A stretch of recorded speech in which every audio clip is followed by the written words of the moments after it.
ಬೇಗೂರು ಬೆಂಕಿ ದುರಂತದಲ್ಲಿ ಬಾಂಗ್ಲಾದೇಶಿಯರ ಶೆಡ್ಗಳು ಭಸ್ಮವಾಗಿದ್ದಾವೆ. ಸಂಪೂರ್ಣವಾಗಿ ಬೆಂಕಿಯನ್ನ ನಂದಿಸಿದ್ದಾರೆ ಅಗ್ನಿಶಾಮಕ ದಳದ ಸಿಬ್ಬಂದಿ. ಸಿಲಿಂಡರ್ ಸ್ಫೋಟದ ಬಗ್ಗೆಯೂ ಕೂಡ ಅನುಮಾನ ಈಗ ಜೋರಾಗಿದೆ. ನಕಲಿ ಸಿಲಿಂಡರ್ ತಯಾರಿಕೆ ಬಗ್ಗೆ ಅನುಮಾನ ಜೋರಾಗಿದೆ. ಒಂದೊಂದು ಮನೆಯಲ್ಲಿ 10ಕ್ಕೂ ಹೆಚ್ಚು ಸಿಲಿಂಡರ್ಗಳು ಗ್ಯಾಸ್ ಸ್ಟವ್ ಮಾರಾಟ ಮಾಡ್ತಾ ಇದ್ರು ಬಾಂಗ್ಲಾದೇಶದವರು ಅನ್ನೋದು ವಲಸಿಗರು ಅನ್ನುವಂತ ಮಾಹಿತಿ ಸಿಕ್ಕಿದೆ. ಈ ಬಗ್ಗೆ ತನಿಖೆಯನ್ನ ಶುರು ಮಾಡಿದ್ದಾರೆ ಹುಳಿಮಾವು ಪೊಲೀಸರು. ಮಾಹಿತಿ ಕಲೆ ಹಾಕ್ತಾ ಇದ್ದಾರೆ ಹುಳಿಮಾವು ಪೊಲೀಸರು. ಒಂದೊಂದು ಮನೆಯಲ್ಲಿ 10ಕ್ಕೂ ಹೆಚ್ಚು ಸಿಲಿಂಡರ್ಗಳಿದ್ವಂತೆ. ಬೆಂಕಿ ಕಾಣಿಸಿಕೊಂಡ ತಕ್ಷಣ ಅದು ಸಂಪೂರ್ಣ ವ್ಯಾಪಿಸೋದಕ್ಕೆ ಶುರುವಾಗಿದೆ. ಹುಳಿಮಾವು ಪೊಲೀಸರು ಸ್ಥಳಕ್ಕೆ ಬಂದು ಈಗ ಮಾಹಿತಿ ಕಲೆ ಹಾಕ್ತಾ ಇದ್ದಾರೆ. ಬೇಗೂರಿನಲ್ಲಿ ಸಂಭವಿಸಿರುವಂತಹ ದುರಂತ ಪ್ರಕರಣ ಇದು. ಬೆಂಕಿ ಜ್ವಾಲೆ ಆವರಿಸಿಕೊಳ್ಳುತ್ತಲ್ಲ ನಿನ್ನೆ, ಅದಕ್ಕೆ ಕಾರಣ ಏನು ಕೇಳಿದ್ರೆ ಗ್ಯಾಸ್ ರಿಫಿಲ್ಲಿಂಗ್ ದಂಧೆ ಮಾಡ್ತಾ ಇದ್ರು ಅನಧಿಕೃತವಾಗಿ.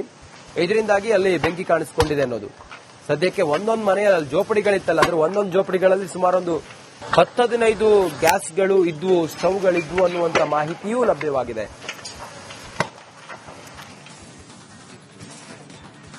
ಬೇಗೂರು ಬೆಂಕಿ ದುರಂತದಲ್ಲಿ ಬಾಂಗ್ಲಾದೇಶಿಯರ ಶೆಡ್ಗಳು ಭಸ್ಮವಾಗಿದ್ದಾವೆ. ಸಂಪೂರ್ಣವಾಗಿ ಬೆಂಕಿಯನ್ನ ನಂದಿಸಿದ್ದಾರೆ ಅಗ್ನಿಶಾಮಕ ದಳದ ಸಿಬ್ಬಂದಿ. ಸಿಲಿಂಡರ್ ಸ್ಫೋಟದ ಬಗ್ಗೆಯೂ ಕೂಡ ಅನುಮಾನ ಈಗ ಜೋರಾಗಿದೆ. ನಕಲಿ ಸಿಲಿಂಡರ್ ತಯಾರಿಕೆ ಬಗ್ಗೆ ಅನುಮಾನ ಜೋರಾಗಿದೆ. ಒಂದೊಂದು ಮನೆಯಲ್ಲಿ 10ಕ್ಕೂ ಹೆಚ್ಚು ಸಿಲಿಂಡರ್ಗಳು ಗ್ಯಾಸ್ ಸ್ಟವ್ ಮಾರಾಟ ಮಾಡ್ತಾ ಇದ್ರು ಬಾಂಗ್ಲಾದೇಶದವರು ಅನ್ನೋದು ವಲಸಿಗರು ಅನ್ನುವಂತ ಮಾಹಿತಿ ಸಿಕ್ಕಿದೆ. ಈ ಬಗ್ಗೆ ತನಿಖೆಯನ್ನ ಶುರು ಮಾಡಿದ್ದಾರೆ ಹುಳಿಮಾವು ಪೊಲೀಸರು. ಮಾಹಿತಿ ಕಲೆ ಹಾಕ್ತಾ ಇದ್ದಾರೆ ಹುಳಿಮಾವು ಪೊಲೀಸರು. ಒಂದೊಂದು ಮನೆಯಲ್ಲಿ 10ಕ್ಕೂ ಹೆಚ್ಚು ಸಿಲಿಂಡರ್ಗಳಿದ್ವಂತೆ. ಬೆಂಕಿ ಕಾಣಿಸಿಕೊಂಡ ತಕ್ಷಣ ಅದು ಸಂಪೂರ್ಣ ವ್ಯಾಪಿಸೋದಕ್ಕೆ ಶುರುವಾಗಿದೆ.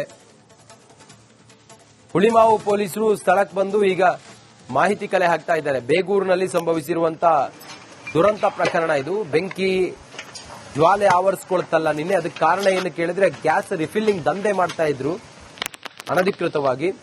ಇದರಿಂದಾಗಿ ಅಲ್ಲಿ ಬೆಂಕಿ ಕಾಣಿಸಿಕೊಂಡಿದೆ ಅನ್ನೋದು.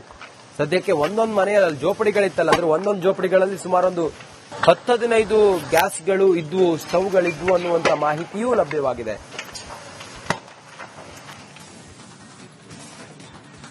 ಬೇಗೂರು ಬೆಂಕಿ ದುರಂತದಲ್ಲಿ ಬಾಂಗ್ಲಾದೇಶಿಯರ ಶೆಡ್ಗಳು ಭಸ್ಮವಾಗಿದ್ದಾವೆ. ಸಂಪೂರ್ಣವಾಗಿ ಬೆಂಕಿಯನ್ನ ನಂದಿಸಿದ್ದಾರೆ ಅಗ್ನಿಶಾಮಕ ದಳದ ಸಿಬ್ಬಂದಿ. ಸಿಲಿಂಡರ್ ಸ್ಫೋಟದ ಬಗ್ಗೆಯೂ ಕೂಡ ಅನುಮಾನ ಈಗ ಜೋರಾಗಿದೆ. ನಕಲಿ ಸಿಲಿಂಡರ್ ತಯಾರಿಕೆ ಬಗ್ಗೆ ಅನುಮಾನ ಜೋರಾಗಿದೆ. ಒಂದೊಂದು ಮನೆಯಲ್ಲಿ 10ಕ್ಕೂ ಹೆಚ್ಚು ಸಿಲಿಂಡರ್ಗಳು ಗ್ಯಾಸ್ ಸ್ಟವ್ ಮಾರಾಟ ಮಾಡ್ತಾ ಇದ್ರು ಬಾಂಗ್ಲಾದೇಶದವರು ಅನ್ನೋದು ವಲಸಿಗರು ಅನ್ನುವಂತ ಮಾಹಿತಿ ಸಿಕ್ಕಿದೆ. ಈ ಬಗ್ಗೆ ತನಿಖೆಯನ್ನ ಶುರು ಮಾಡಿದ್ದಾರೆ ಹುಳಿಮಾವು ಪೊಲೀಸರು. ಮಾಹಿತಿ ಕಲೆ ಹಾಕ್ತಾ ಇದ್ದಾರೆ ಹುಳಿಮಾವು ಪೊಲೀಸರು. ಒಂದೊಂದು ಮನೆಯಲ್ಲಿ 10ಕ್ಕೂ ಹೆಚ್ಚು ಸಿಲಿಂಡರ್ಗಳಿದ್ವಂತೆ. ಬೆಂಕಿ ಕಾಣಿಸಿಕೊಂಡ ತಕ್ಷಣ ಅದು ಸಂಪೂರ್ಣ ವ್ಯಾಪಿಸೋದಕ್ಕೆ ಶುರುವಾಗಿದೆ. ಹುಳಿಮಾವು ಪೊಲೀಸರು ಸ್ಥಳಕ್ಕೆ ಬಂದು ಈಗ ಮಾಹಿತಿ ಕಲೆ ಹಾಕ್ತಾ ಇದ್ದಾರೆ. ಬೇಗೂರಿನಲ್ಲಿ ಸಂಭವಿಸಿರುವಂತಹ ದುರಂತ ಪ್ರಕರಣ ಇದು. ಬೆಂಕಿ ಜ್ವಾಲೆ ಆವರಿಸಿಕೊಳ್ಳುತ್ತಲ್ಲ ನಿನ್ನೆ, ಅದಕ್ಕೆ ಕಾರಣ ಏನು ಕೇಳಿದ್ರೆ ಗ್ಯಾಸ್ ರಿಫಿಲ್ಲಿಂಗ್ ದಂಧೆ ಮಾಡ್ತಾ ಇದ್ರು ಅನಧಿಕೃತವಾಗಿ. ಇದರಿಂದಾಗಿ ಅಲ್ಲಿ ಬೆಂಕಿ ಕಾಣಿಸಿಕೊಂಡಿದೆ ಅನ್ನೋದು.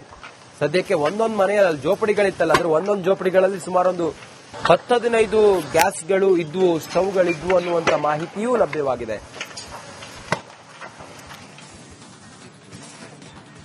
ಬೇಗೂರು ಬೆಂಕಿ ದುರಂತದಲ್ಲಿ ಬಾಂಗ್ಲಾದೇಶಿಯರ ಶೆಡ್ಗಳು ಭಸ್ಮವಾಗಿದ್ದಾವೆ. ಸಂಪೂರ್ಣವಾಗಿ ಬೆಂಕಿಯನ್ನ ನಂದಿಸಿದ್ದಾರೆ ಅಗ್ನಿಶಾಮಕ ದಳದ ಸಿಬ್ಬಂದಿ. ಸಿಲಿಂಡರ್ ಸ್ಫೋಟದ ಬಗ್ಗೆಯೂ ಕೂಡ ಅನುಮಾನ ಈಗ ಜೋರಾಗಿದೆ. ನಕಲಿ ಸಿಲಿಂಡರ್ ತಯಾರಿಕೆ ಬಗ್ಗೆ ಅನುಮಾನ ಜೋರಾಗಿದೆ. ಒಂದೊಂದು ಮನೆಯಲ್ಲಿ 10ಕ್ಕೂ ಹೆಚ್ಚು ಸಿಲಿಂಡರ್ಗಳು ಗ್ಯಾಸ್ ಸ್ಟವ್ ಮಾರಾಟ ಮಾಡ್ತಾ ಇದ್ರು ಬಾಂಗ್ಲಾದೇಶದವರು ಅನ್ನೋದು ವಲಸಿಗರು ಅನ್ನುವಂತ ಮಾಹಿತಿ ಸಿಕ್ಕಿದೆ. ಈ ಬಗ್ಗೆ ತನಿಖೆಯನ್ನ ಶುರು ಮಾಡಿದ್ದಾರೆ ಹುಳಿಮಾವು ಪೊಲೀಸರು. ಮಾಹಿತಿ ಕಲೆ ಹಾಕ್ತಾ ಇದ್ದಾರೆ ಹುಳಿಮಾವು ಪೊಲೀಸರು. ಒಂದೊಂದು ಮನೆಯಲ್ಲಿ 10ಕ್ಕೂ ಹೆಚ್ಚು ಸಿಲಿಂಡರ್ಗಳಿದ್ವಂತೆ.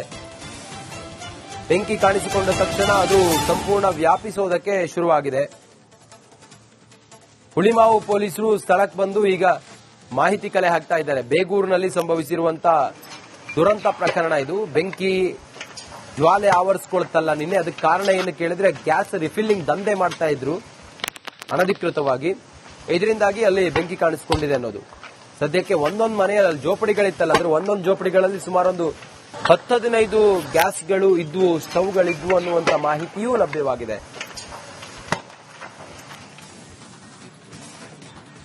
ಬೇಗೂರು ಬೆಂಕಿ ದುರಂತದಲ್ಲಿ ಬಾಂಗ್ಲಾದೇಶಿಯರ ಶೆಡ್ಗಳು ಭಸ್ಮವಾಗಿದ್ದಾವೆ. ಸಂಪೂರ್ಣವಾಗಿ ಬೆಂಕಿಯನ್ನ ನಂದಿಸಿದ್ದಾರೆ ಅಗ್ನಿಶಾಮಕ ದಳದ ಸಿಬ್ಬಂದಿ. ಸಿಲಿಂಡರ್ ಸ್ಫೋಟದ ಬಗ್ಗೆಯೂ ಕೂಡ ಅನುಮಾನ ಈಗ ಜೋರಾಗಿದೆ. ನಕಲಿ ಸಿಲಿಂಡರ್ ತಯಾರಿಕೆ ಬಗ್ಗೆ ಅನುಮಾನ ಜೋರಾಗಿದೆ. ಒಂದೊಂದು ಮನೆಯಲ್ಲಿ 10ಕ್ಕೂ ಹೆಚ್ಚು ಸಿಲಿಂಡರ್ಗಳು ಗ್ಯಾಸ್ ಸ್ಟವ್ ಮಾರಾಟ ಮಾಡ್ತಾ ಇದ್ರು ಬಾಂಗ್ಲಾದೇಶದವರು ಅನ್ನೋದು ವಲಸಿಗರು ಅನ್ನುವಂತ ಮಾಹಿತಿ ಸಿಕ್ಕಿದೆ. ಈ ಬಗ್ಗೆ ತನಿಖೆಯನ್ನ ಶುರು ಮಾಡಿದ್ದಾರೆ ಹುಳಿಮಾವು ಪೊಲೀಸರು. ಮಾಹಿತಿ ಕಲೆ ಹಾಕ್ತಾ ಇದ್ದಾರೆ ಹುಳಿಮಾವು ಪೊಲೀಸರು. ಒಂದೊಂದು ಮನೆಯಲ್ಲಿ 10ಕ್ಕೂ ಹೆಚ್ಚು ಸಿಲಿಂಡರ್ಗಳಿದ್ವಂತೆ. ಬೆಂಕಿ ಕಾಣಿಸಿಕೊಂಡ ತಕ್ಷಣ ಅದು ಸಂಪೂರ್ಣ ವ್ಯಾಪಿಸೋದಕ್ಕೆ ಶುರುವಾಗಿದೆ. ಹುಳಿಮಾವು ಪೊಲೀಸರು ಸ್ಥಳಕ್ಕೆ ಬಂದು ಈಗ ಮಾಹಿತಿ ಕಲೆ ಹಾಕ್ತಾ ಇದ್ದಾರೆ. ಬೇಗೂರಿನಲ್ಲಿ ಸಂಭವಿಸಿರುವಂತಹ ದುರಂತ ಪ್ರಕರಣ ಇದು. ಬೆಂಕಿ ಜ್ವಾಲೆ ಆವರಿಸಿಕೊಳ್ತಲ್ಲ ನಿನ್ನೆ. ಅದಕ್ಕೆ ಕಾರಣ ಏನು ಕೇಳಿದ್ರೆ ಗ್ಯಾಸ್ ರಿಫಿಲ್ಲಿಂಗ್ ದಂಧೆ ಮಾಡ್ತಾ ಇದ್ರು ಅನಧಿಕೃತವಾಗಿ. ಇದರಿಂದಾಗಿ ಅಲ್ಲಿ ಬೆಂಕಿ ಕಾಣಿಸಿಕೊಂಡಿದೆ ಅನ್ನೋದು.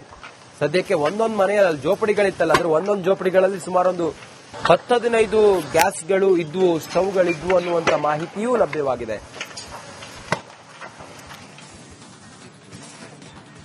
ಬೇಗೂರು ಬೆಂಕಿ ದುರಂತದಲ್ಲಿ ಬಾಂಗ್ಲಾದೇಶಿಯರ ಶೆಡ್ಗಳು ಭಸ್ಮವಾಗಿದ್ದಾವೆ. ಸಂಪೂರ್ಣವಾಗಿ ಬೆಂಕಿಯನ್ನ ನಂದಿಸಿದ್ದಾರೆ ಅಗ್ನಿಶಾಮಕ ದಳದ ಸಿಬ್ಬಂದಿ. ಸಿಲಿಂಡರ್ ಸ್ಫೋಟದ ಬಗ್ಗೆಯೂ ಕೂಡ ಅನುಮಾನ ಈಗ ಜೋರಾಗಿದೆ. ನಕಲಿ ಸಿಲಿಂಡರ್ ತಯಾರಿಕೆ ಬಗ್ಗೆ ಅನುಮಾನ ಜೋರಾಗಿದೆ. ಒಂದೊಂದು ಮನೆಯಲ್ಲಿ 10ಕ್ಕೂ ಹೆಚ್ಚು ಸಿಲಿಂಡರ್ಗಳು ಗ್ಯಾಸ್ ಸ್ಟವ್ ಮಾರಾಟ ಮಾಡ್ತಾ ಇದ್ರು ಬಾಂಗ್ಲಾದೇಶದವರು ಅನ್ನೋದು ವಲಸಿಗರು ಅನ್ನುವಂತ ಮಾಹಿತಿ ಸಿಕ್ಕಿದೆ. ಈ ಬಗ್ಗೆ ತನಿಖೆಯನ್ನ ಶುರು ಮಾಡಿದ್ದಾರೆ ಹುಳಿಮಾವು ಪೊಲೀಸರು. ಮಾಹಿತಿ ಕಲೆ ಹಾಕ್ತಾ ಇದ್ದಾರೆ ಹುಳಿಮಾವು ಪೊಲೀಸರು. ಒಂದೊಂದು ಮನೆಯಲ್ಲಿ 10ಕ್ಕೂ ಹೆಚ್ಚು ಸಿಲಿಂಡರ್ಗಳಿದ್ವಂತೆ. ಬೆಂಕಿ ಕಾಣಿಸಿಕೊಂಡ ತಕ್ಷಣ ಅದು ಸಂಪೂರ್ಣ ವ್ಯಾಪಿಸೋದಕ್ಕೆ ಶುರುವಾಗಿದೆ. ಹುಳಿಮಾವು ಪೊಲೀಸರು ಸ್ಥಳಕ್ಕೆ ಬಂದು ಈಗ ಮಾಹಿತಿ ಕಲೆ ಹಾಕ್ತಾ ಇದ್ದಾರೆ. ಬೇಗೂರಿನಲ್ಲಿ ಸಂಭವಿಸಿರುವಂತಹ ದುರಂತ ಪ್ರಕರಣ ಇದು. ಬೆಂಕಿ ಜ್ವಾಲೆ ಆವರಿಸಿಕೊಳ್ತಲ್ಲ ನಿನ್ನೆ. ಅದಕ್ಕೆ ಕಾರಣ ಏನು ಕೇಳಿದ್ರೆ ಗ್ಯಾಸ್ ರಿಫಿಲ್ಲಿಂಗ್ ದಂಧೆ ಮಾಡ್ತಾ ಇದ್ರು ಅನಧಿಕೃತವಾಗಿ. ಇದರಿಂದಾಗಿ ಅಲ್ಲಿ ಬೆಂಕಿ ಕಾಣಿಸಿಕೊಂಡಿದೆ ಅನ್ನೋದು. ಸದ್ಯಕ್ಕೆ ಒಂದೊಂದು ಮನೆಯಲ್ಲಿ ಜೋಪಡಿಗಳಿತ್ತಲ್ಲ, ಅದ್ರ ಒಂದೊಂದು ಜೋಪಡಿಗಳಲ್ಲಿ ಸುಮಾರೊಂದು 10-15 ಗ್ಯಾಸ್ಗಳು ಇದ್ವು, ಸ್ಟವ್ಗಳಿದ್ವು ಅನ್ನುವಂತ ಮಾಹಿತಿಯೂ ಲಭ್ಯವಾಗಿದೆ.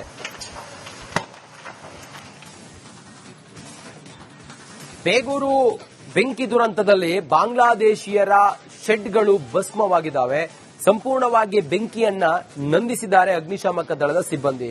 ಸಿಲಿಂಡರ್ ಸ್ಫೋಟದ ಬಗ್ಗೆಯೂ ಕೂಡ ಅನುಮಾನ ಈಗ ಜೋರಾಗಿದೆ.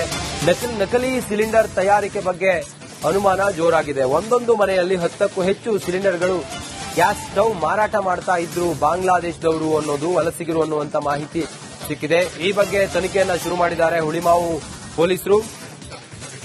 ಮಾಹಿತಿ ಕಲೆ ಹಾಕ್ತಾ ಇದ್ದಾರೆ ಹುಳಿಮಾವು ಪೊಲೀಸರು. ಒಂದೊಂದು ಮನೆಯಲ್ಲಿ 10ಕ್ಕೂ ಹೆಚ್ಚು ಸಿಲಿಂಡರ್ಗಳಿದ್ವಂತೆ. ಬೆಂಕಿ ಕಾಣಿಸಿಕೊಂಡ ತಕ್ಷಣ ಅದು ಸಂಪೂರ್ಣ ವ್ಯಾಪಿಸೋದಕ್ಕೆ ಶುರುವಾಗಿದೆ. ಹುಳಿಮಾವು ಪೊಲೀಸರು ಸ್ಥಳಕ್ಕೆ ಬಂದು ಈಗ ಮಾಹಿತಿ ಕಲೆ ಹಾಕ್ತಾ ಇದ್ದಾರೆ. ಬೇಗೂರಿನಲ್ಲಿ ಸಂಭವಿಸಿರುವಂತಹ ದುರಂತ ಪ್ರಕರಣ ಇದು. ಬೆಂಕಿ ಜ್ವಾಲೆ ಆವರಿಸಿಕೊಳ್ತಲ್ಲ ನಿನ್ನೆ. ಅದಕ್ಕೆ ಕಾರಣ ಏನು ಕೇಳಿದ್ರೆ ಗ್ಯಾಸ್ ರಿಫಿಲ್ಲಿಂಗ್ ದಂಧೆ ಮಾಡ್ತಾ ಇದ್ರು ಅನಧಿಕೃತವಾಗಿ. ಇದರಿಂದಾಗಿ ಅಲ್ಲಿ ಬೆಂಕಿ ಕಾಣಿಸಿಕೊಂಡಿದೆ ಅನ್ನೋದು.